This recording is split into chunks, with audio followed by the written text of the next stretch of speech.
have an exciting topic that I think you'll all enjoy this month. And this month, we want to give you an opportunity for this to be an interactive session. We have a number of doctors on the line this evening that will give you the opportunity to ask questions, to provide your input, and also just to fellowship and learn from each other. My name is Corlette DeVoe, and I am one of your co-hosts. We have Dr. Teresa Clark, who is also a co-host, along with Dr. Crystal Roll. She is a gerontologist or geriatric physician in the Bahamas, and we have Dr. Teresa Clark, who is also a doctor, and she is experienced in Alzheimer's research. So as you can tell, you have a robust team here with experience. And we do have the honor of having another physician on the call this evening. He happens to be a physician that I know very well, Dr. Kirk Christie. So Dr. Christie, thank you so much for joining us this evening. And if there's any input or anything that you can share as we have this discussion this evening, please feel free to provide your medical expertise. This evening, we are going to be talking specifically about how to handle difficult behaviors with compassion. You know, everyone on this call has a family member or a loved one or who may have dementia. There are people on this call who have dementia, and there are also people who have loved ones with dementia. So when you're in this situation, you know that there's going to be challenging behaviors, and sometimes you may not know how to handle those behaviors. And we're all human. Sometimes we get frustrated. So what we want to talk about tonight is how can we handle those behaviors and handle those behaviors with compassion. Some practical tools that you can incorporate as a caregiver to deal with those challenging behaviors with compassion. So that is the topic of our discussion this evening.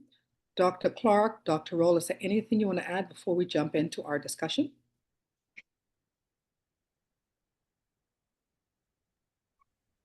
No, well, no more than, can you hear me? Yes, ma'am. No more than I'm happy to welcome everybody who's on the call with us tonight, even our new persons who are joining us, as well as the caregivers who've joined us in the past. So welcome to all of you, and kind of looking forward to a very fruitful discussion tonight. Thank you so much, Dr. Clark. Dr. Roll, is there anything else you would like to add? I wanted to add that this environment is a safe space and that we're looking forward to having you share any concerns or any experiences that you had this week that we can use to help each other. Okay. Thank you so much, Dr. Roll. And as Dr. Roll mentioned, this is a safe space, and this is an opportunity for all of us to learn from each other, to know that we are here to support you. So you're not alone. I'm not alone. You're not alone. We are all here to support each other. So we are having the conversation about difficult and challenging behaviors. So I want to throw a question out there. My first question is, you know, can we have a discussion about some common behaviors that have been challenging that anyone has been experiencing as they are caring for a loved one with dementia?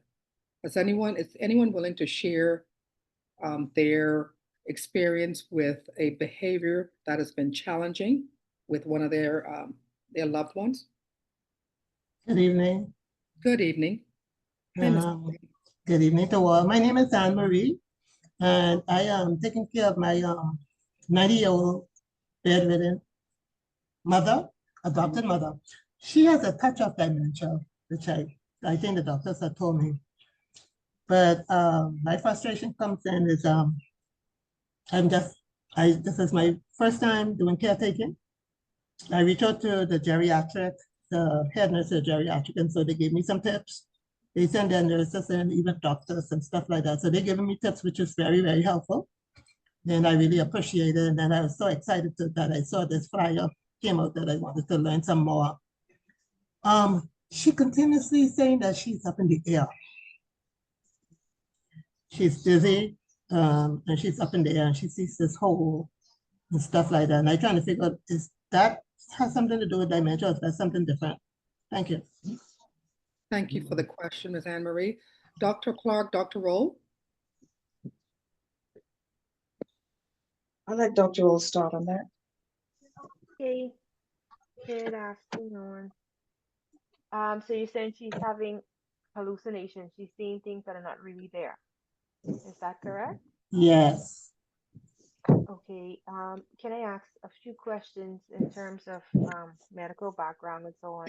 Outside of dementia, is she diagnosed with anything other than She have dementia? hypertension. She's on the med for that, and that's it. When was the last time she would have had some blood work done? She didn't have a blood work done for quite some time because she was in Andros and I brought her into Grand Bahama last year, June. Mm-hmm. And I had her signed up with the NHI. Mm-hmm. You have to go to them. And so now she Okay. became bedridden, so I wasn't able to go to them. But I had Dr. Leviticus Rowe came and he was supposed to do some blood works, but for somehow that Mm-hmm. falls through. I probably have to call him again. But So, the doctor who being here visit from the geriatric, she didn't say anything about blood work. so let me ask you, what was the time frame did you notice the hallucination? I can't hear you. The time frame, how long have you been Like realizing about things? 3 to 4 months, 3, 4 months, yeah. Okay. So normally, with dementia and with elderly patients, especially with the risk of other things like dehydrations, urinary tract infections, any other things, we normally like to look at the timeline before we can definitively say that this is a symptom of dementia, because there is um, a funny little syndrome called delirium that I'm sorry, Dr. Roll, that may I interrupt you for a second? I'm getting a yes, message in the text, sorry, sorry. in the chat that they are having difficulties hearing you. Are you able to speak a little Really? louder for us? Because I can't hear you well either. Oh, Speak a little is louder. it better? Because I have like I'm using my phone, and so I have everything to the max. I don't know. Like I am trying to speak into the phone right now. Okay, Can you hear? Is that better? just a little bit, not much better. Oh wow. I don't know. Um, I'm trying to see my settings. Hold on 1 second. As Dr. Roll is trying to work on, increasing her volume, just know that this is why we're here every month. You may be having challenges, and I want you Is to it really better now? take the opportunity to, yes, Dr. Roll, That's better. Yeah. take the Okay. opportunity to learn from Dr. Roll and from everyone that's here. So, Dr. Roll, go ahead.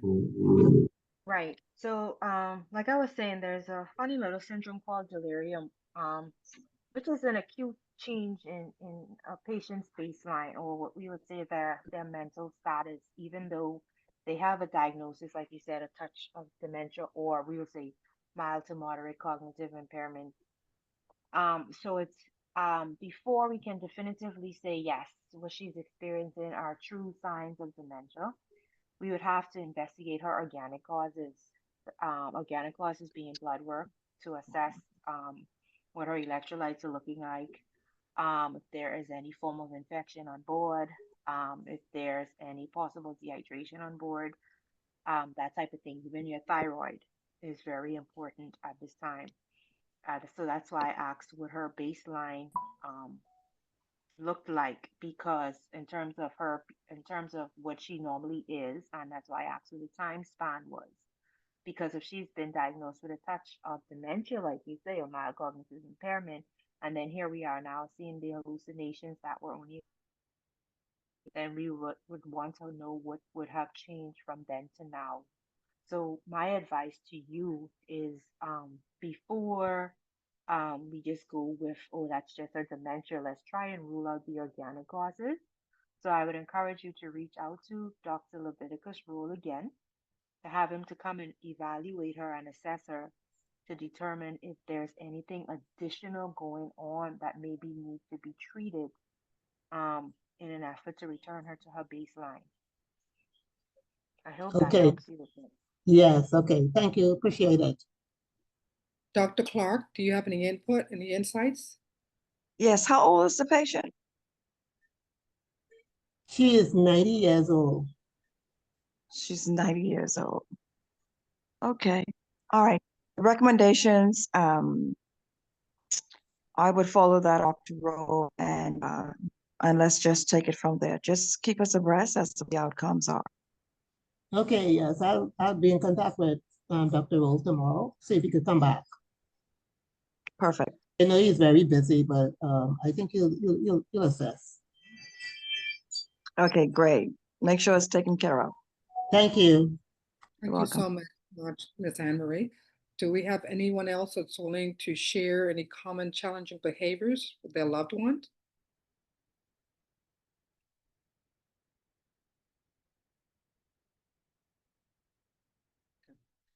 Well, I have another question. We've all been through, challenging times with ourselves. But when we deal with someone with dementia, we may have to deal with challenging time or maybe agitation or aggressive behavior. Has anyone had the experience with a loved one with dementia that's been agitated or aggressive? What happened and how did you handle that aggression?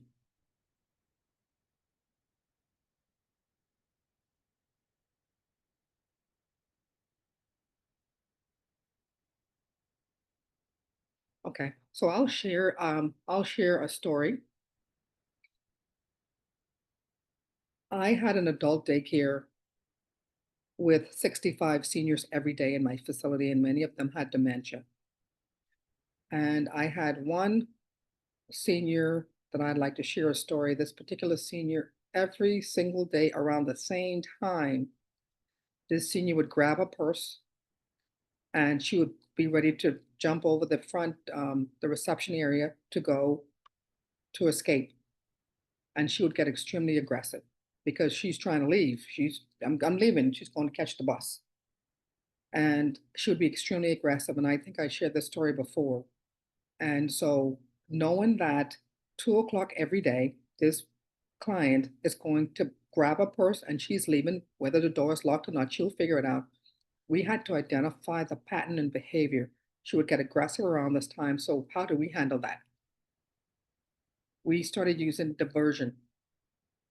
We automatically know 2 o'clock, so she's going to get aggressive. She's going to try to escape and she's going to be swinging her bag.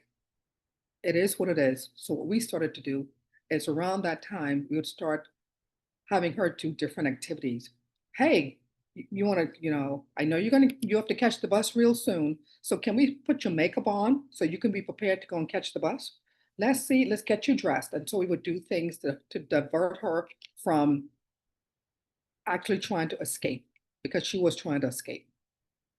Understanding her, we understood what was happening. In her mind, she was stuck in Chicago because she worked in Chicago and she caught the bus every day around 2 o'clock. She had to catch the bus to go home. So, in her mind, during her dementia state, in her head, she was in Chicago and she had to catch the bus. So, it's important to understand the behaviors and the why people do certain things. We had to figure out what it was, but we figured that out by talking to her daughter. And she told us, yeah, mommy worked forever at this place and she would catch the bus every day at this time. So that's what we had to recognize. So understanding the person that you're caring for is incredibly important because then once you know the behaviors and the patterns, you will now be able to divert them with compassion. Don't get frustrated because it can be frustrating, but understand they don't know any better. It's not their fault. So that's one of the things we did. We diverted it with let's put your makeup on, let's get you ready. By the time as we finish putting the makeup on, the time has passed for her to catch the bus and that moment is gone. And then we just have to wait for the next day when it happens again. Has anyone experienced anything like that? I can't be the only one here tonight.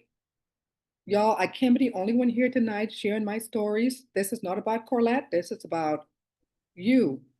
Good evening, Oh, everyone. hello. Good evening, Miss Ruth. This is Ruth Neely. I was doing something else but listening Yes, to ma'am. you. I'd send this Zoom out to my sisters and Mm-hmm. my nieces because my elder sister is seem like going through with memory loss. She remember things sometimes, and sometimes she would get aggressive. So I think she's going through a bit of what we're discussing. But sometimes she can get aggravated. And that's why I would tell my siblings, even the children, you have to try and understand her. She is a former educator. So, she'll talk about the children. She loved the children, grade 3, primary school. About 2 years ago, she still was active in the classroom, although she was retired. She was going in, subsequent persons on maternity leave and so on. So, like, her memory goes and it comes. So she's not totally out of it, but I know she is seeing a doctor. I can't say what doctor she's seeing, but I know she was seeing a doctor and there was some medication I think they were giving her. But I don't think she is really bad. She may say, okay, you my sister, this Ruth. Who you? Or she'll say Danielle. Danielle's her eldest daughter. She's a doctor. Danielle Knowles Williamson. So she'll say, this is my daughter Danielle. Or is this my baby sister Ruth? So I'd say, this is your baby sister Ruth. But I'll go and take out some, I'll take out, go buy or take out for drives and stuff. I feel because you have to keep them active. You just can't have them sitting at home. And that's what my sisters was encouraging children that you need, bring the grandchildren around, do things with her because she's not totally out of it, but she still sometimes don't remember and it comes back. But sometimes she's very coherent. That And is I great. find that sometimes if she wants to do anything, she'll get very aggressive, you know. She said, okay, I tell you I've been in front. I said, no, but you were not to the front row. So you have to know how to deal with them, how to coach them along. And that's what I found dealing with my elder sister. I don't see her every day, but I do see her weekly and every day she calls me. So we're on the phone. I take her out. She want to go to the bank. I take her to the bank, although she can't go to the bank to take anything off because the children has, sort of curtailed that. But I try to work with her, take her to lunch, take her some lunch, bring her by me. I take her sometimes to my church. We have different activities. I would take her when I'm able to. But I think it's all about patience and understanding. We can't really get upset with them because we know that they're not where they should be. And I see some people really deal very poorly with persons who are going through dementia. I've witnessed they're not caring at all. And I don't know if they're close family members, but sometimes I say, wow, why are they going to treat that person like that? So I think it's all about patience. It's hard because I know I have one or two colleagues who parents went through it, and it's very difficult. I just had an aunt-in-law died. She had it for the last 4 years. She passed recently, and it was difficult for the children to see that she was in that state. So it's not easy for the loved ones, but we still have to be encouraged. So I just came on to see what was being said because I'd sent your Zoom out about a month, last month, I think I did. And I just came, was having another meeting shortly, but I said, I'll come on because one of my sisters did send a Zoom out today, but I don't see any of them on. Thank you so much for But sharing that, Ms. Ruth. Thank you so much for that. Dr. Clark, Dr. Roll, do you have any comments based on Miss Ruth's story? Yes, Miss Ruth, congratulations on everything that you're doing now for your loved one. I want you to keep in mind that this disease is not a cookie cutter. So what may work for you and your mom may not work for somebody else. So everybody else have to find their niche.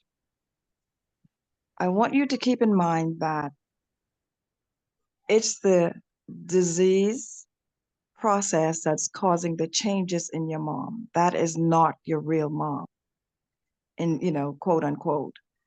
But if you continue to, to do exactly what you're doing, encouraging her, and the fact that she was an educator, and, to talk about her long-term memory, because that's where most of the memory is right now, because her short-term sounds as if most of it is not there. So you want to focus on the long-term memory, and you just want to bring out as much of that long-term memory as you can. Is it, different pencils, pens, papers that you use as an educator, the music, anything to strengthen the neurons, those long-term neuron memories that are left? You want to put more emphasis on those in order to bring them out. Like But she would say, not disrupting you. She would say, ask my grandson, how did you do in school today? Where are your papers? Let me see your papers. Did you do good exactly, in maths? So things like that. She said, I'm going to bring you some papers. I want you some things. So she's still, I think, basically in a good position, although her memory going to come, because she would look at papers and say, let me help you with your maths. Let me see your English. Because she's still thinking of, like you said, she was an educator. She loved working with children. yes, yes. And I So think that set up, helps her mind to keep going also. She loves music. She'll be yes, singing, she'll be enjoying, and she can remember every word of a song, every hymn. She don't need a book. She definitely. said, I don't need a book. So, and she remembers every hymn. So that's why I was telling my siblings, because I'm the baby. My twin passed, we were the Mm-hmm, last two. She's the eldest. I was telling, and they mm-hmm, go and they visit her also. But I keep telling them that you have to be patient. You can't be getting upset because she's yes, upset. Because she do make you angry yes, sometimes, but you gotta control it. Because she can get a little bit of aggressive. yes. That's only because she's a little bit frustrated, maybe because the Hmm. fact that she cannot remember probably from a short-term memory. But if there's a part of the house that you want to set up like a classroom, go ahead. Put them books in a bookshelf, have a desk, have all the equipments that she need, mental supplies, educational supplies, one or two chairs in the front. Yeah, just let her go at it. Yeah. And what is really bothering her is because her pension, she can't get a pension because whatever the siblings did, they had said she can't go to the bank. They tell the bank don't let her come to take her money off. So she's always concerned about her pension. So I sent a note to my niece the other day, say just give her a small allowance. But she worked all Yes, so those she can. years. So, Mm-hmm. no matter, let her do whatever she want to do. If it's just $50, you still have the majority of the funds to take care of her. Because she has a sick husband also. But I don't think you Yes, could shut her right down like that and don't give her anything or don't allow her to have anything. So that's yes. something I had a concern with. But I'm not in control of that. Yeah, because she was an independent woman with her own money. Yeah, she was going to So, pay her bills and everything. She used to pay her bills and everything. Now she can't get her money. So that's a big thing for her. yeah, so it'll be great if you can always keep a couple of dollars in purse. Um, you probably want to have a couple of them in case put one down, don't remember where it's placed, but always, have that pocketbook that she always used to carry, or have one that's Oh, and she know similar. where her purse is now. She ain't forget where that purse is. She know where her purse is. She's so like when I give her funds, she takes care of Yes. that. So I know she know where to find it. Well, there And she you said, go. well, So yeah, and they have a camera at the house. Like there's a camera. So she's like, I'm gonna talk to you. I don't want to talk to you on the phone or whatever. So she still has plenty sense.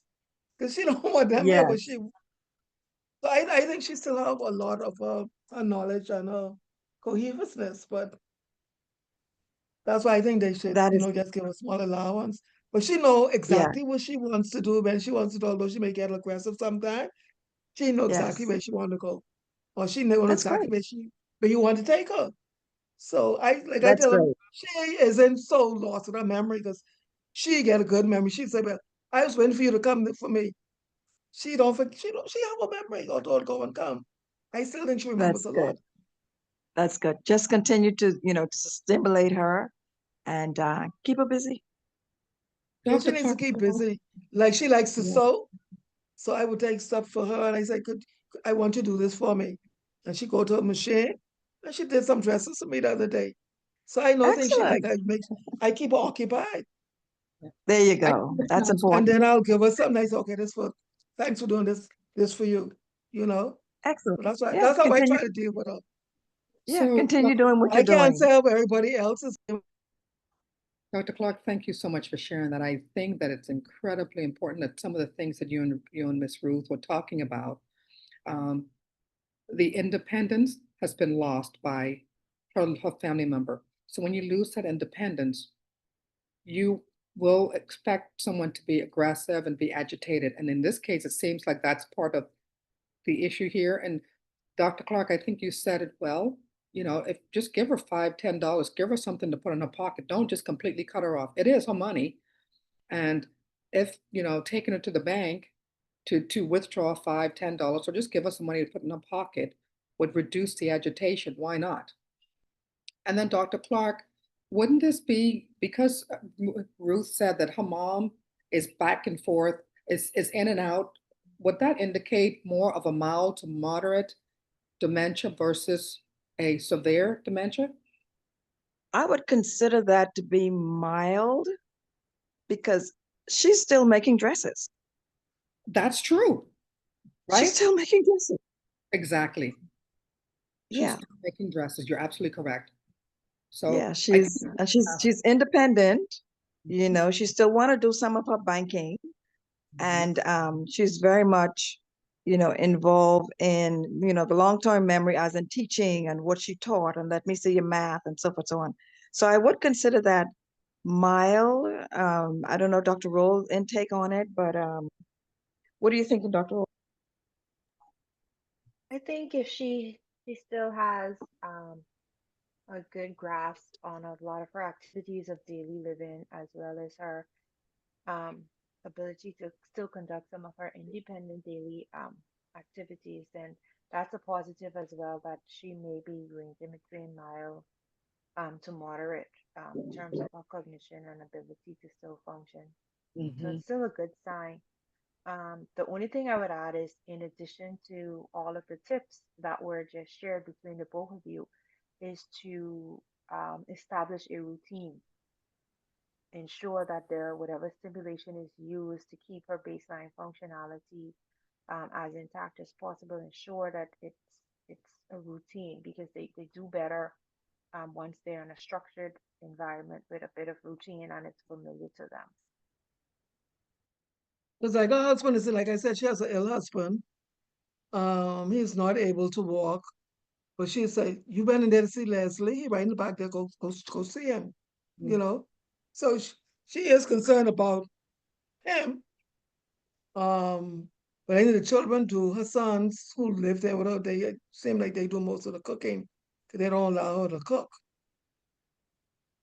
Okay. Um, So, so and one of the sons had mentioned to me that when she had gone to the doctor was saying she still had a good amount of her memory.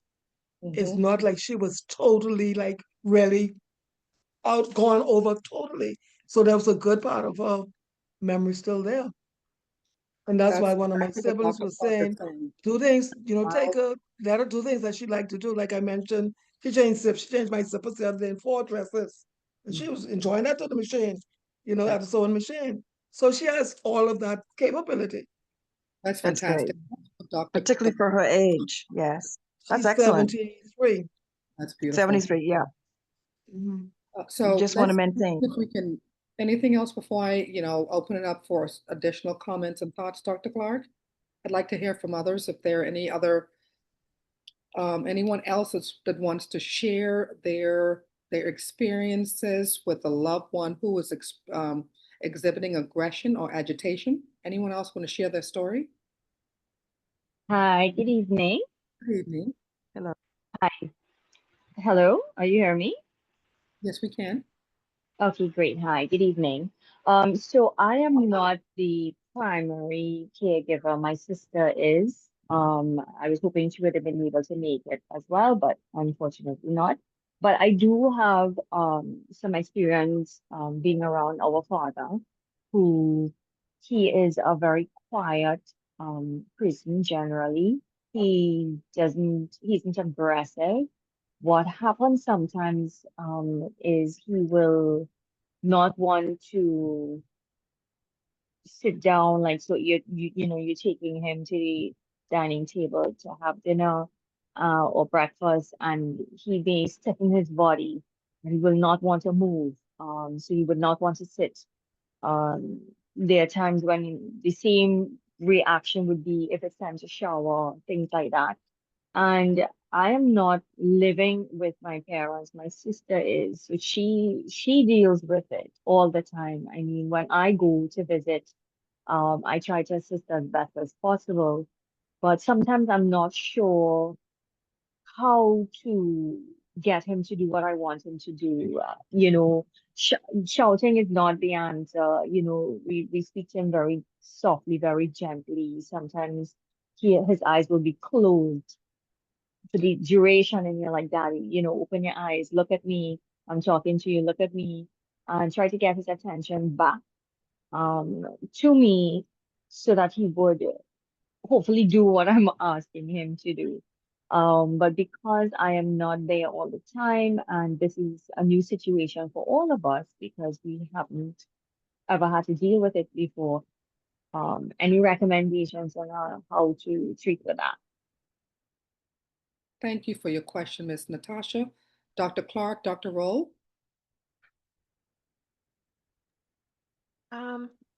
My recommendation is bargaining. You always have to bargain. That's the name of the game, bargaining with patience. When you're approaching your loved one, they have to always somehow feel that they're still in charge of the choices that they make for themselves.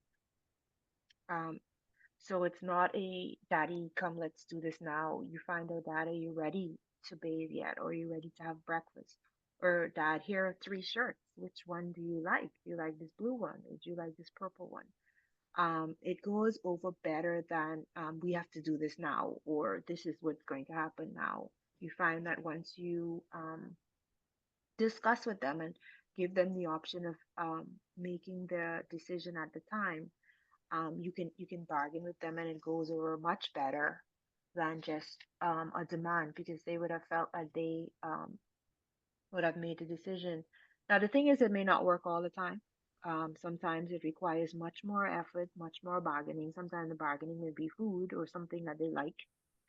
Um, but it requires patience and understanding that at the end of the day, they still want to feel that they have some level of autonomy in what goes on with the decision making of in their lives, once they, especially when they're still able to do things for themselves at the earlier stages of dementia. That's fantastic. Anything else you want to add, Dr. Clark? No, I agree with Dr. Roll on those recommendations. Basically giving them the feeling of some independence and autonomy. So nothing much to add there. How old is he? I'm curious. Ms. Natasha? Hi, he just turned 84. 84.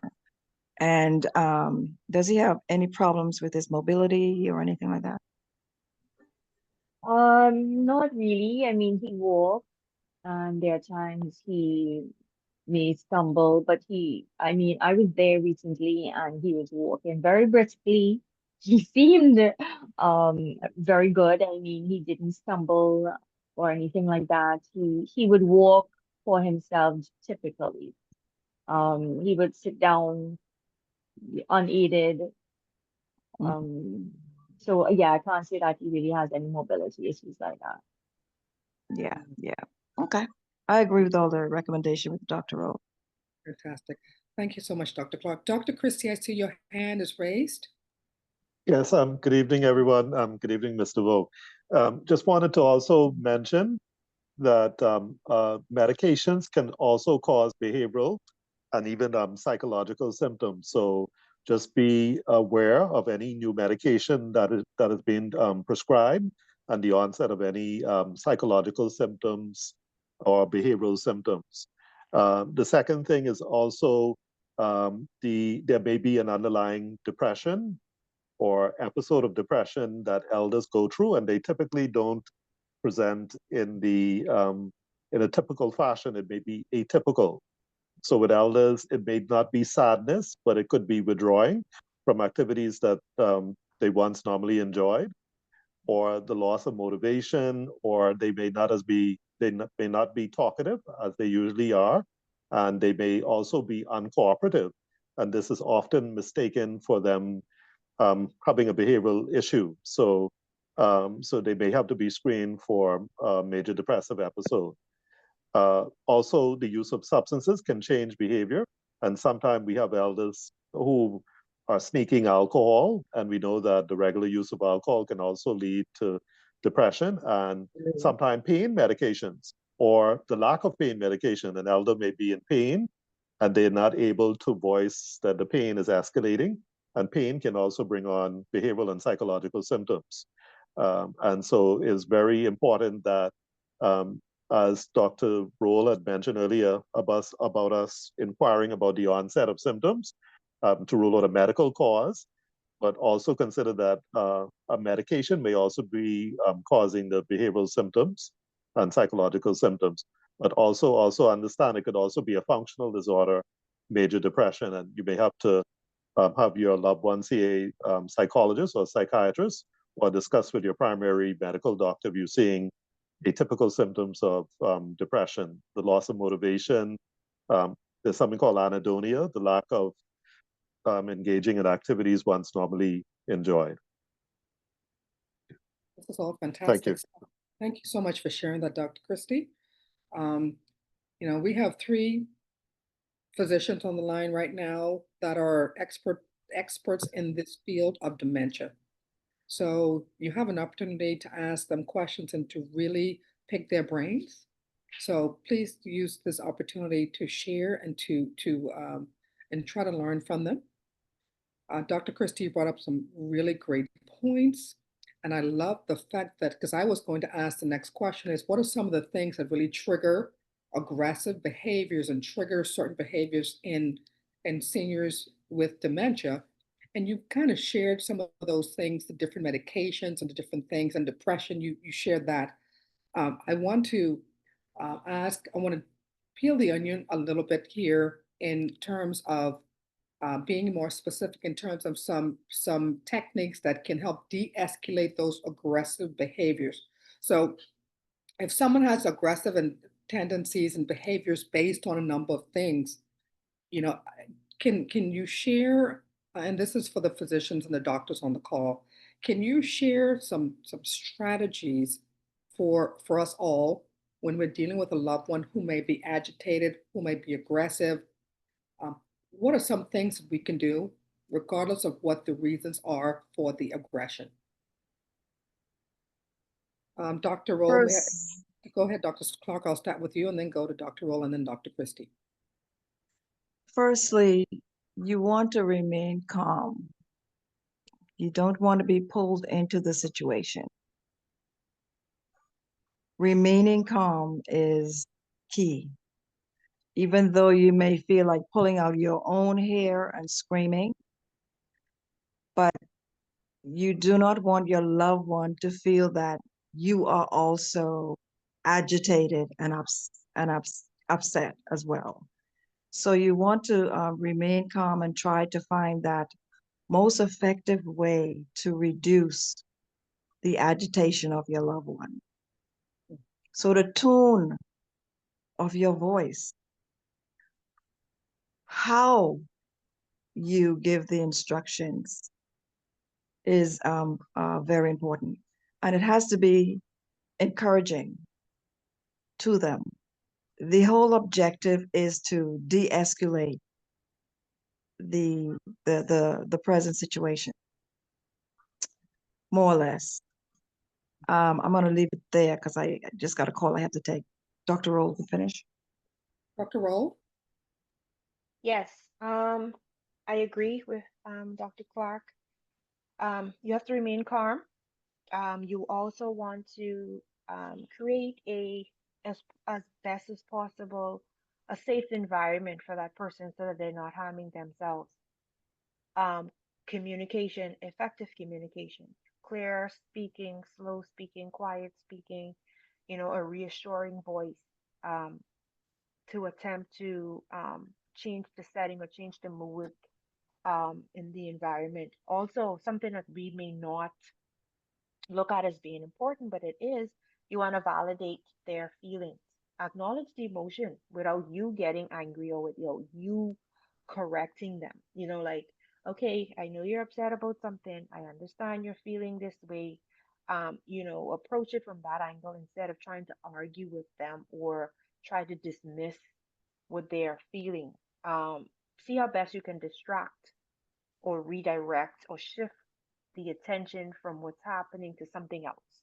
Maybe show them a picture if they're in the French room and they're agitated, maybe show them a picture on the wall, talk about something that they like, that type of thing. Document the episodes. Document the time of day it happened, if you observe any triggers, that type of thing.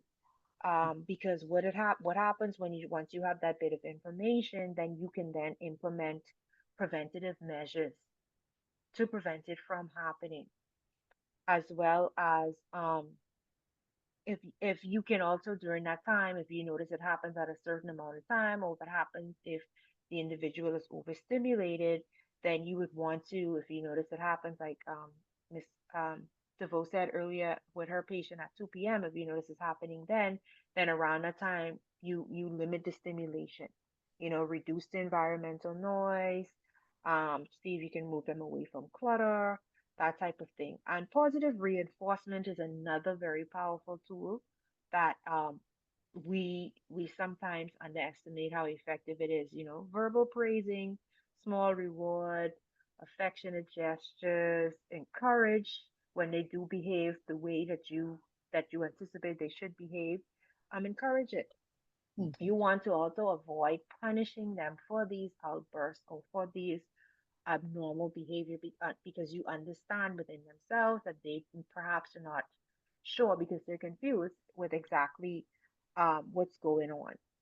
And if you yourself, because you've had recurrent episodes, feel that you need to de escalate or move away from the stimuli, you yourself, as a caregiver, can give yourself breaks in an effort to help you recharge, to understand that you are in the situation. There's nothing you can do about it in terms of your emotions, but to accept it and work through it for the best interest of the patient themselves.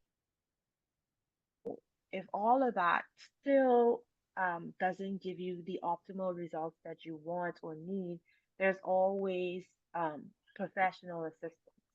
You can sit, you can talk with your physician to rule out any possible physical causes of this behavior, any possible causes why there's sudden change in their behavior. Just like Dr. Christie say, you evaluate not only their medication, but everything that's going on with the patient to see if there are things that are changing or are affecting them negatively to cause this behavior. And then once you would have gone through all of those preliminaries, then you can establish a baseline or establish a plan that can help you prevent recurrent episodes moving forward. And like I always say, patience, patience, patience, and consistency. Patience, patience, patience, and consistency. Thank you so much, Dr. Roll. Fantastic insights from both you and Dr. Clark. Hey, Dr. Christie, is there anything else you want to add to those responses? Yes, I agree with Dr. Roll and the other physician who also recommended. I would just like to say, do not be dismissive of any behavioral or psychological symptoms. Always speak with the carer and get an objective sense of what is going on. And also look at the onset of the symptoms, the duration of the episodes of agitation. Is it related to maybe a medical symptom, fever, or is your loved one experiencing pain symptoms which were not raised in the recent past. So you have to investigate and as for any medical issues that may have onset.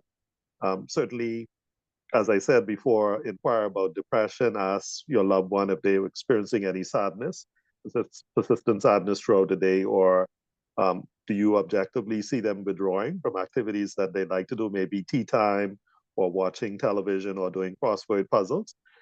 So make a direct inquiry. Also consider drug use. Sometimes elders sneak alcohol, and also sometimes supplements may also bring on psychological symptoms like St. John's wort, or even calcium supplements may also contribute to some behavioral issues. And also, I think also have a plan, discuss the management plan with your carer and other family members who are engaged in caring to strategize and to come up with a management plan. And if you feel as if it's more medical, speak with your primary medical practitioner and don't be dismissive. Jump on it right away because it could be a source of infection. There could be an electrolyte abnormality going on. And I just wanted to emphasize with the onset of summer now, elders are predisposed to having heat stroke. So ensure that your elders are comfortable, that they are appropriately hydrated, and certainly with the peak sun hours from 12 until 6. Make sure that the fan is on. If you're able to put on your air conditioner, put it on for several hours. You can turn it down as the evening progresses. But elders are predisposed to heat stroke, and they're very susceptible to heat. And heat can also exacerbate the psychological and behavioral symptoms of dementia as well.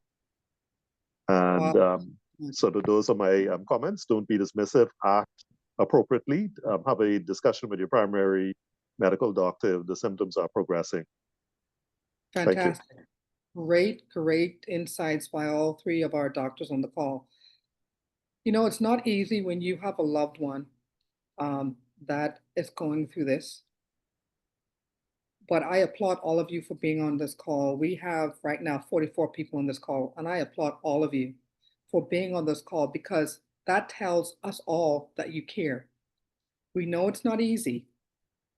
I want to talk about something that was very uncomfortable for me when I was experiencing it. I did mention earlier that I had an adult daycare and I had 65 seniors in my facility every day. I want to share a story and I'm going to ask anyone to give me input on if I did the right thing and also just share your thoughts because I'm sure I'm not the only one that went through it. And I think other people here on this call could possibly learn from it and also we can help each other. I had a particular client in my adult daycare. This was a male client. He had dementia, but somehow he could always remember to touch my private part. He would come up to me and he would try to reach for my private part. So what I did was I would, take his hand gently and I would move it away and say, now you know that's not right. That's mine, not yours, right? So I would diffuse him by doing that. And I never got angry because I understand this is my space. I understand that you have to be compassionate and you shouldn't take it personal. So my question is, I guess to the physicians, have you encountered something like this before? And what makes someone go for the sexual aspect in their demented state versus not? And did I say any other way that I can handle it, or well, others on this call can handle it? Please share some tips on that. Uh-oh. Doctor, I said it was a little.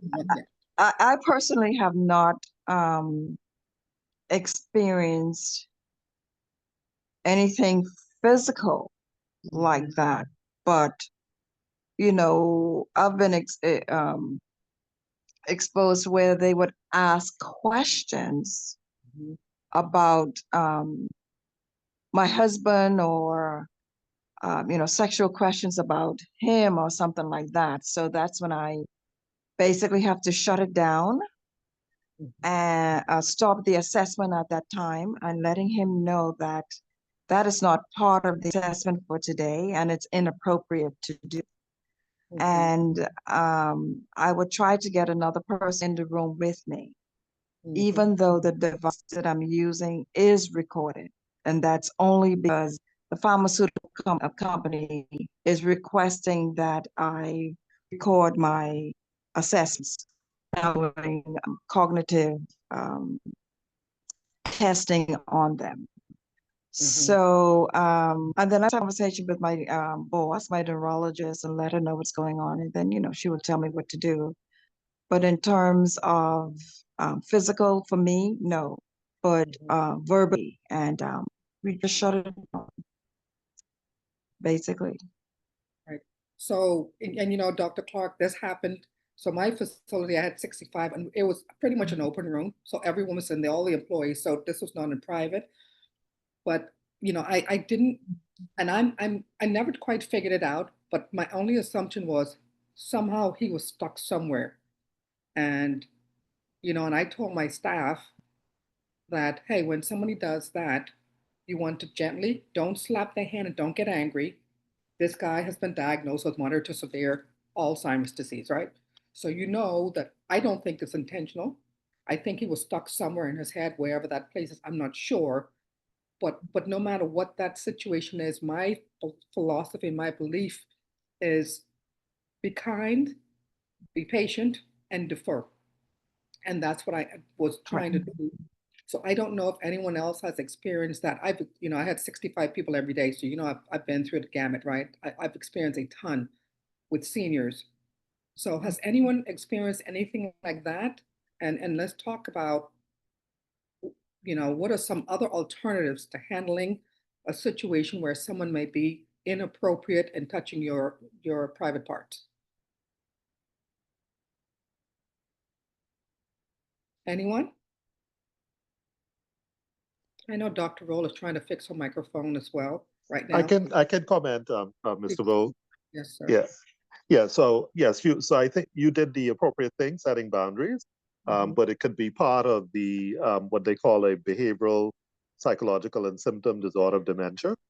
And if you see the reoccurrence of this, even with aggression, with respect to sexual aggression, like the person trying to force themselves on the carer or the family, the relative, then certainly this may warrant a medical evaluation and even psychiatric evaluation, where we would need to explore the presence of any psychosis, whether it be symptoms of a loss of contact with reality. And sometimes you can have like delusional thinking in the moderate to severe dementia, where the person may be having grandiose thoughts and even thoughts of persecution. And they may require an antidepressant and also a mood stabilizer to curb this type of unwarranted or negative sexual aggression and touching, especially in the genital area.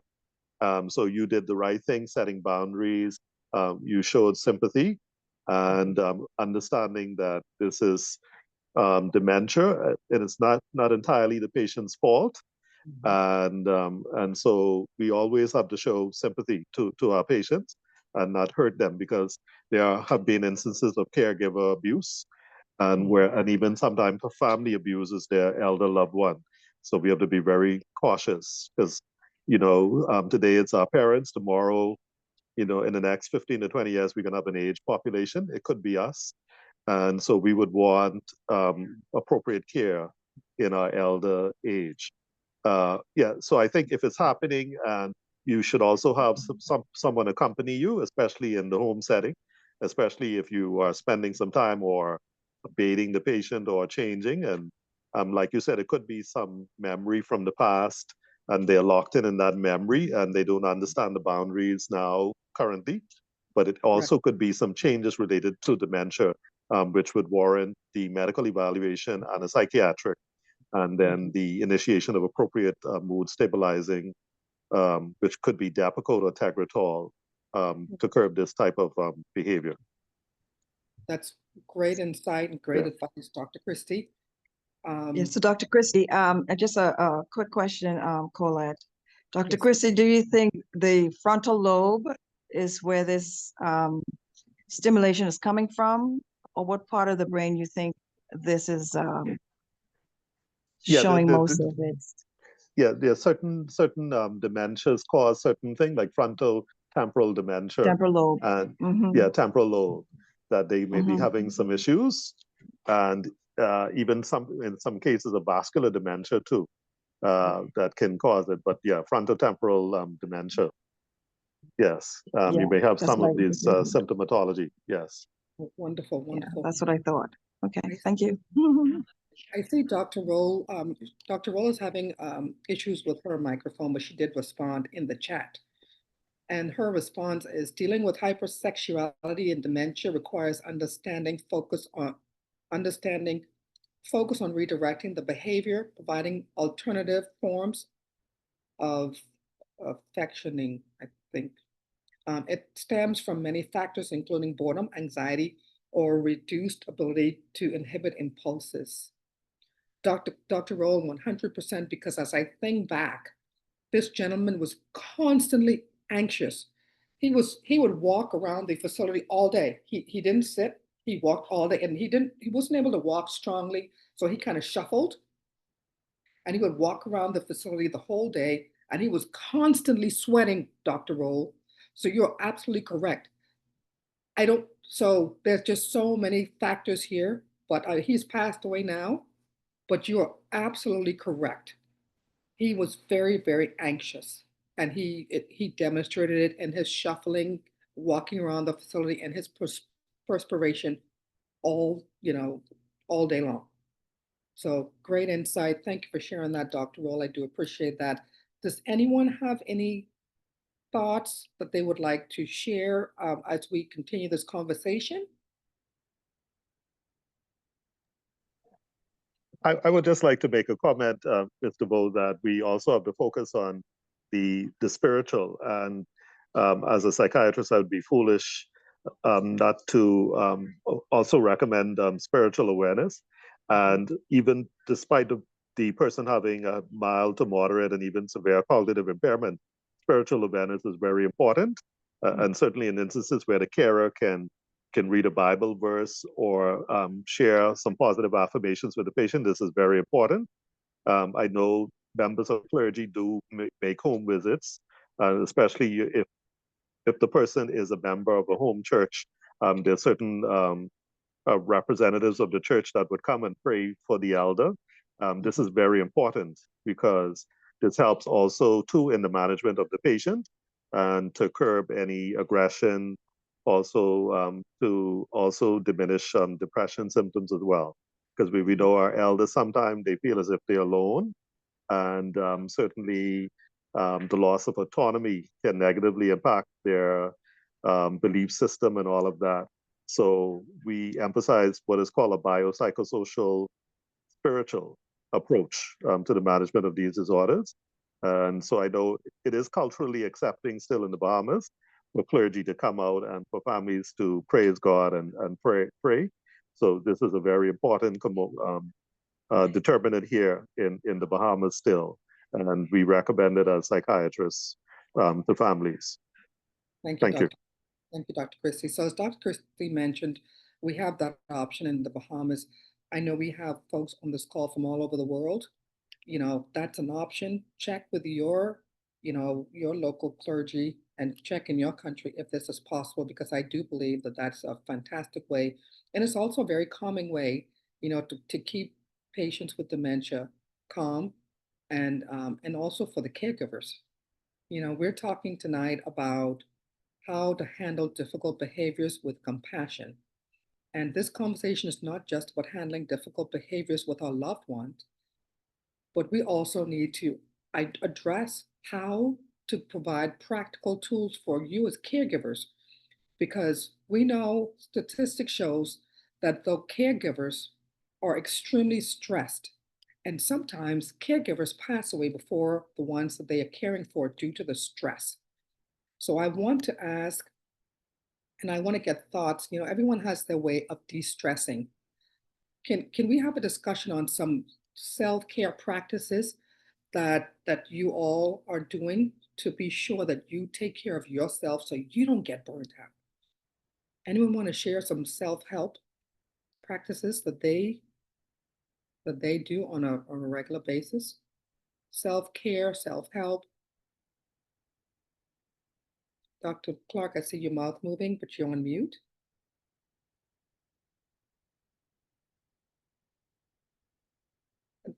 Dr. Clark, you're on mute. Does anyone want to share what they do?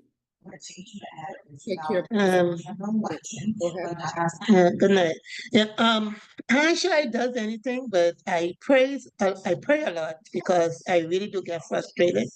And I think the frustration comes to see how she's deteriorating. To me, it's like, I can't believe this is happening. But when I look at, and when I reflect back to who she was, and so I pray a lot, and then I will go and take a drive and come out because at this stage now she doesn't want me to leave up.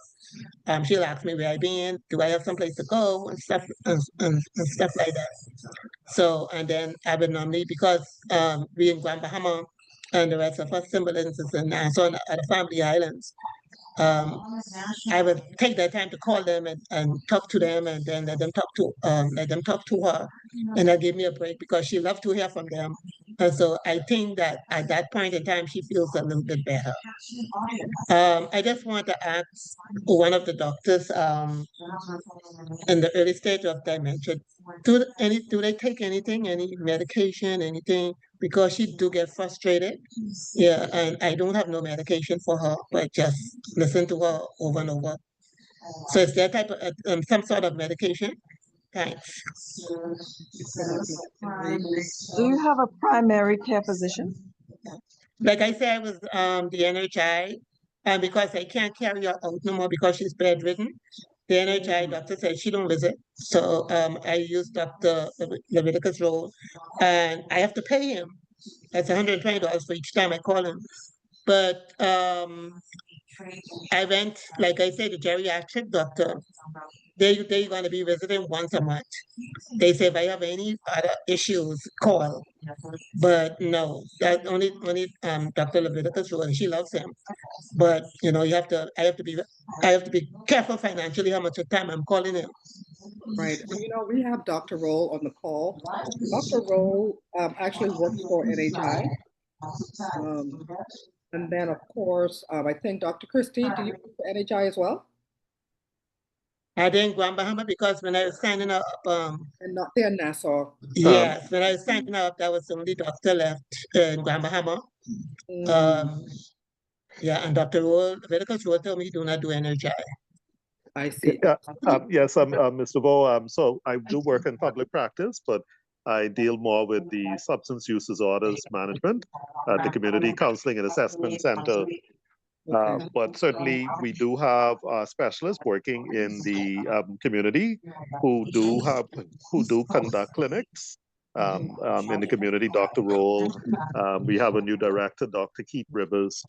So we do have visiting physicians in the clinic, and so that person can be referred to see the geriatric specialist in the community, but they need a referral from their primary doctor to optimize the medical management. So the patient would have to be reviewed in the near future by their primary doctor, and then there would be a discussion with the geriatric doctor.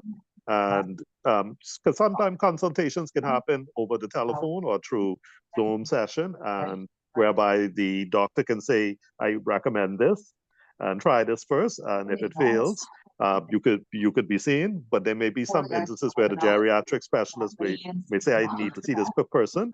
I need to see them in a face-to-face interview. So it just requires communication. Sorry to cut you off, but remember that a geriatric doctor was here. Okay, where are you, in South Andres or in No, Grand in Grand Bahama. Oh, in Grand Bahama. Yeah, we have Dr. Daphne Adley Sands, who is there if there is an issue where there's a serious behavioral or psychological issue. But we have a team there who works out of the RAN that can help you. Yeah. But we have a psychiatrist. We have our psychiatrist, Dr. Daphne Adley Sands, if there's any major and minor psychological or psychiatric condition. Yeah. No, but there's Okay. no medication just for that. Just oh, she's on dementia. Let me just give her medication. There's no something like Well, that. yes, we can. We can prescribe medications for depression, for aggression, and we usually start the patient on very low doses, and we watch them very closely because sometimes medications can cause behavioral issues or cause sedation, and also can predispose to falls. We're very cautious, especially in the elder population. So we always start at minimal, very low doses. We observe the patient. We'll see them on a quick follow-up.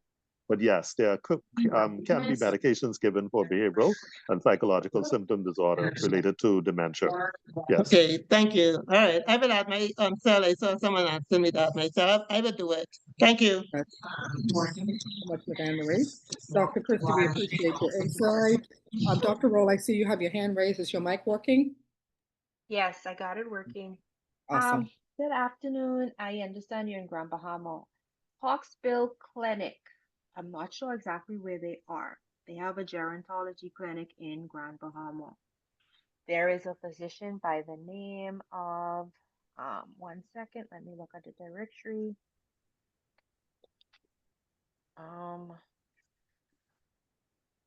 One second.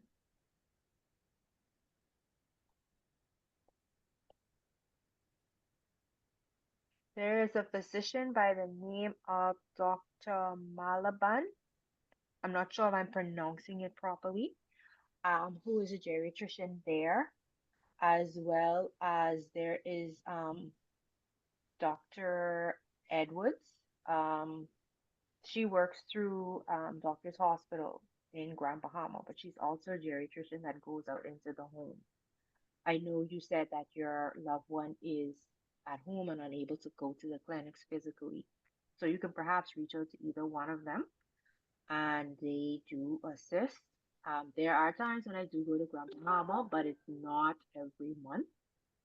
As it relates to medications, just like Dr. Christie suggested, for those side symptoms, yes, those are medications. However, with dementia, the disease progression itself, there is no cure.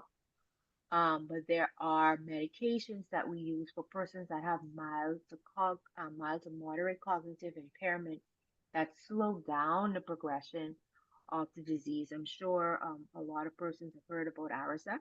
I think that's the most common one here. We have others like Namenda as well, but Aricept or Donepezil is the most common we have here.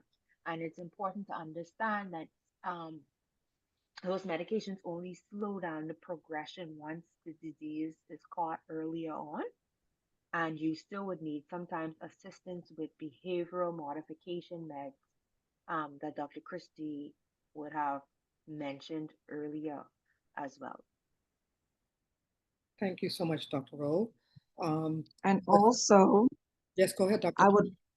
I would like to add, Dr. Rowe, those two physicians' names that you just mentioned, I'd like to get those from you along with a phone number and address so that when we put our resource guide together for the Bahamas, that these persons' names are included because people really don't know where to go.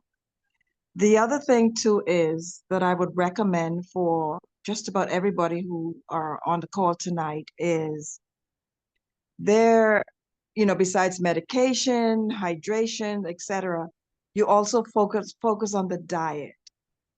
There's something called the MIND diet, MIND. For those of you who are in our chat WhatsApp group, I would repost the MIND diet. And the MIND diet is a combination of the Mediterranean diet and the DASH diet. So the Mediterranean diet, as you know, it's lots of fish, the berries, blueberries, strawberries, raspberries, etc., green leafy vegetables. We do get a lot of fish here in the Bahamas. Again, it's how it's prepared. It should be either grilled or baked. So I said nothing about stew I didn't mention no Johnny cake, no potato bread. The DASH diet is the diet that we long time ago had recommended to persons with hypertension, more or less. So it's looking not just at the intake of salt, but the intake of carbs as well as fats and protein. So those of you who are not in our WhatsApp group, then you can be added, and I would share the Mind diet, MIND, and let's take it from there. So diet is very important as well. Thank you so much, Dr. Clark. And I don't know what you have against Johnny Cake, but that's another story. We do have. Okay. So please, if you'd like to join our WhatsApp group, please drop your name and phone number in the chat, and Dr. Clark will add you to the WhatsApp group. And that again is another opportunity for you to learn and get resources from the doctors in the group. I do have some comments in the chat that I'd like to bring forth before we begin to wrap up. Shani had a question here for the doctors. At what level is dementia when the patient starts cursing and being aggressive? What level of dementia is that? My most honest opinion, any level. Because what happens with dementia is the filter is gone. And so before time, when you can control your thoughts or you can control your mood, with dementia, there's almost no filter. So at any level, at any where it's mild, moderate, or severe, unless the person has lost their complete ability to talk, that aggression can come. And the aggression sometimes comes with profanity, even in the nicest of persons. It just happens. Yep. Thank you, Dr. Roll. So I hope that answered your question, Ms. Shani. Did it answer your question, Ms. Shani? All righty. We have good evening, Miss Miriam. You have a question. You had a comment here.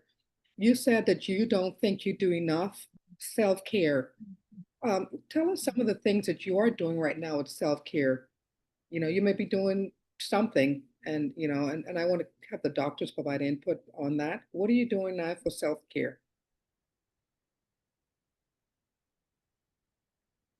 Did we lose Miss Miriam?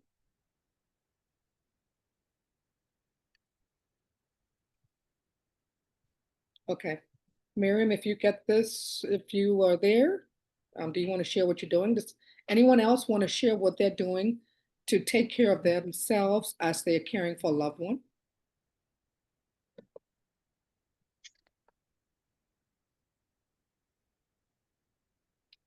No one else is doing self-care on this call? Even if it's just getting up early and going for a walk on the beach? Miss Deidre, what are you doing there for self-care? Like I mentioned earlier, I don't think I'm doing sufficient as well. It's unfortunate now that I now have another person who I have to take care of. I have a brother who's 58 who now has been diagnosed with early onset of dementia. So I still have to manage mommy. I still have to manage him, and I have more of a hands-on. So I find that I don't have time to do self-care. But when I do get an opportunity to take care, to do something that I want to do, it is because I don't have the day-to-day management of my mommy every month, and I have an opportunity to travel. I just jump off this island, and I will tell you, I just came back on Sunday. I left on Thursday, and I came back on Sunday. And Bahamians, when they go to the United States, they like shop, shop, shop, shop, shop. Listen, 12 o'clock in the midday, I'm still in the hotel room sleeping. So I took that opportunity to rest. And I try whenever I get an opportunity, I just sleep. Susie, I'm worried about you. I know what you do for a living, my dear. And I know that you're on the Alzheimer's in the Alzheimer's Association. I know that you're trying to work on the National Dementia Plan for the Bahamas, and now you're taking care of your brother. Miss Deidre, Yeah. you can, yeah, I need Dr. Clark to talk to you offline and Dr. Rowe, because no matter how small that is, Deidre, you can't take on something else and not add more self-care in the mix, no matter what that is. You might have to pull a family member in, and those frequent trips to the United States, Miss Deidre, you don't have to go to the United States. Don't wait till you go to the United States. Go rent a room down the street, go for one night, go for a massage. It doesn't have to be a whole lot.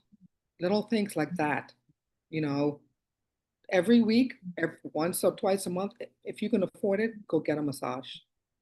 If you can afford, if it's getting a massage, getting your nails done, your hair done, whatever that is, take your time, because you need it to relax your brain, because you have a lot on your plate. You're doing a lot. And I commend you for that. And I know you're passionate and you are compassionate. But you have to take care of yourself. You can't take care of your brother or anyone else if you're not well. And you're Noted. okay? Noted. Mm-hmm. I'm just listening in again. This is Ruth Neely. Yes, ma'am. My sister doesn't have a caretaker. Okay, she's home every day with her husband, so there's no caretaker. So I think that's good. She don't need a caretaker. But listen to other persons who have to be caretakers. Like suggestion is you have to take time out for yourself, even if to arrange someone else to take over from you. Right. You need that break. You do. Whereas if you can't get a family member, or the family should get together and get someone to rotate. Okay, give her 2 days or a day off for the day. And that's something I think a family needs to come in agreement with. It should not be just on one family member. No, sorry, love. If Ruth, sorry for interrupting, but if you believe that my mother is now on rotation, but now I have the care of my brother. So I have relief from my mother. It's And just I'm just now. speaking generally. I'm speaking Okay. generally because now you have another added Yeah. brother to take care of. So how do you get a rotation for him to give you a break? Right. And Because that's the we've stress. seen a lot of caretakers. I just saw a caretaker died the other day who's taking care of her sister for years, doing everything. And she has passed. The sister's still here. Okay, so I just want to make that comment. But like I said, my sister doesn't have a caretaker. We are not at that stage where she needs to have a caretaker. I have to leave the chat now because I have another meeting at 8, but it was very interesting on the comments coming in from the doctors and feedback. So I'll pass this on to my siblings and to my nieces and nephews who are children of my elder sister. Miss Ruth, please to share the link with them. It's the same link every month. We have this same call the first Tuesday of every month starting at 6:30. So I've please. shared it already. I've shared it from my first saw it came out. I've shared it. So I'll remind them. And one of my sisters sent a reminder today. But Thank you. like again, I will remind them about it because Okay. they really need to be on a call like this. It's Okay. their mother, that's their mother. Okay. And please drop your phone number in the chat, Miss Ruth, so Okay. that Dr. Clark can add you to the WhatsApp group, because throughout the month, Dr. Clark and Dr. Roll share a lot of resources in the chat, so you'll be able to have access to that information as well. Okay. Thank you. You'll have a good evening. And I'll drop my number in the chat. Thank you, Miss Ruth. Okay. This has been a robust conversation. Does anyone have any other thoughts, anything pressing that they would like to share? Any questions for the doctors?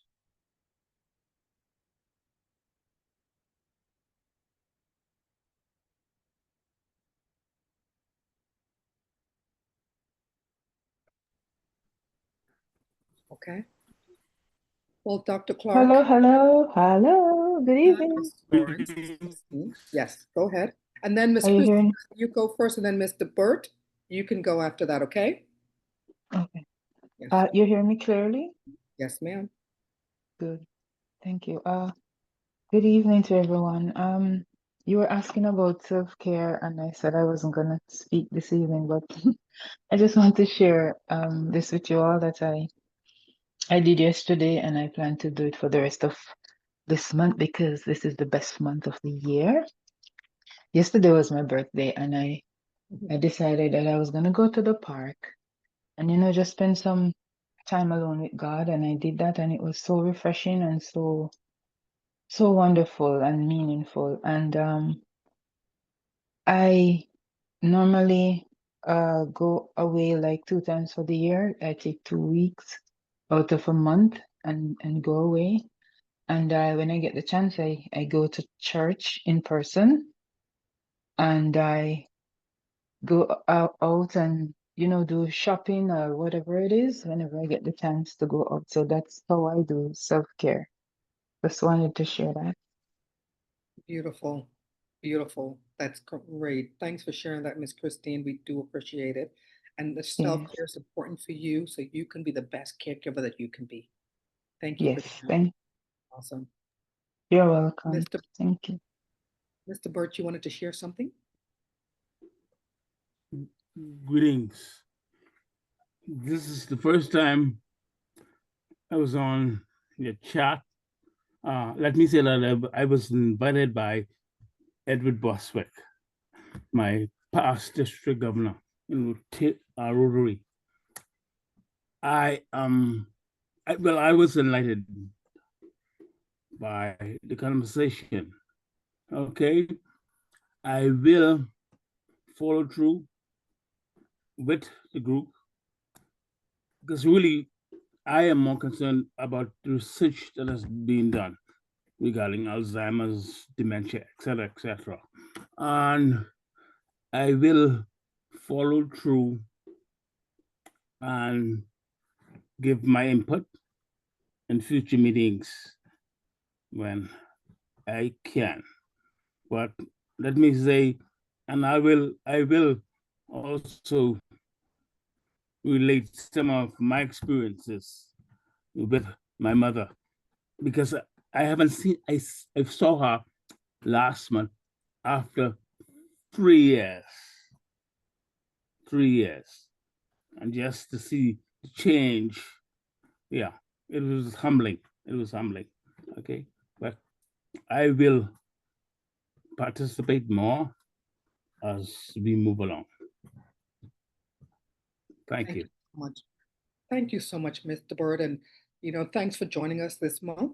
We hope you will continue to join us every month moving forward. And I commend you and applaud you for wanting to be a part of this opportunity to learn more about how to understand and understand this disease and also to help care for your mom. So thank you for sharing and thank you for being here. Thank you. Thank you. You're Okay. welcome. It was You're welcome. Do we have anyone else that would like to just provide comments?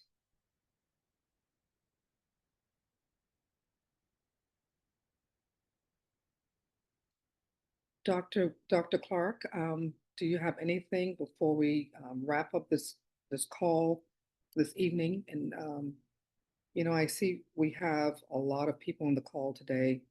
This is a testament to the need for us to come together, to learn from each other, to show support of each other, and to share our experiences to help each other. So thank you so much for joining. Dr. Clark, do you have any closing remarks? Yes, Colette, I remember when you and I and Dr. O first decided that, we needed to do a lot more for persons with dementia. You, like myself, are so well experienced in working with the Alzheimer's Association in the United States. We are also advocates for the Alzheimer's Association, where we would go into Congress in Washington, D.C., the Senate, in order to have conversations and meetings with those members in order for them to understand the plight in which we wanted to take on. And as being Bahamians, we saw the great need for our country. This is just the beginning. There is just so much more work left to be done. And from the amount of persons on this call tonight, I can tell that we are heading in the right direction. We do have a lot of plans in terms of, getting the education, bringing the awareness. That's like the experiences that we had in United States, along with Dr. Roll. She also helps us in more or less seeing the big, trying to see the big picture as to what's happening here. And I think we are slowly but surely beginning to make some traction. But I encourage everyone on the call tonight, as our caregivers, to make sure that you do take time out for yourself. Yes, it is not easy, but the only way that you're going to take care of your loved ones is you have to take care of yourself. And last but not least, there are times when our loved ones, they act out, they are aggressive, their behavioral changes. You want to take it as not just that they're acting out, they just want to have their own way. Believe it or not, they are communicating with you. They're trying to tell you something. So take heed, because the actions and behavior at the time may be very new. Some of them may be, would come on acutely, and some would come on gradually. But for sure, something is not right. They're communicating with you, trying to let you know something. I have a urinary tract infection. I'm in pain. Take heed. Take them to see their primary care physician, their PCP, or to have the healthcare provider to visit them at home. All right. And it's a pleasure to have all of you on. And hopefully, those of you, like Colette said, who are not in the WhatsApp group, like she said, we do share a lot of information.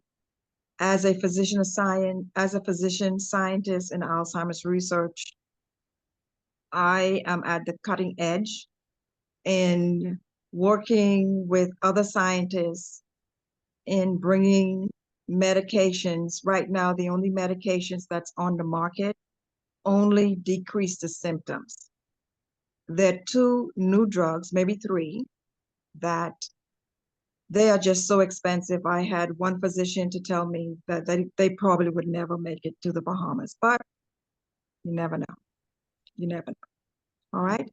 So continue doing what you're doing until we see you again next month, actually. And if you have questions that you may not had answered on a call, put them into the chat. My number is there, so you can also reach out to each and every one of us. And Dr. Christy, pleasure to have you. Thank you so much, Thank you. Dr. I will give Dr. Roll the final word for this evening. Dr. Roll, do you have any final closing remarks? Yes, I always end from the perspective of the caregiver and caregiver burnout. Please, we cannot emphasize it enough.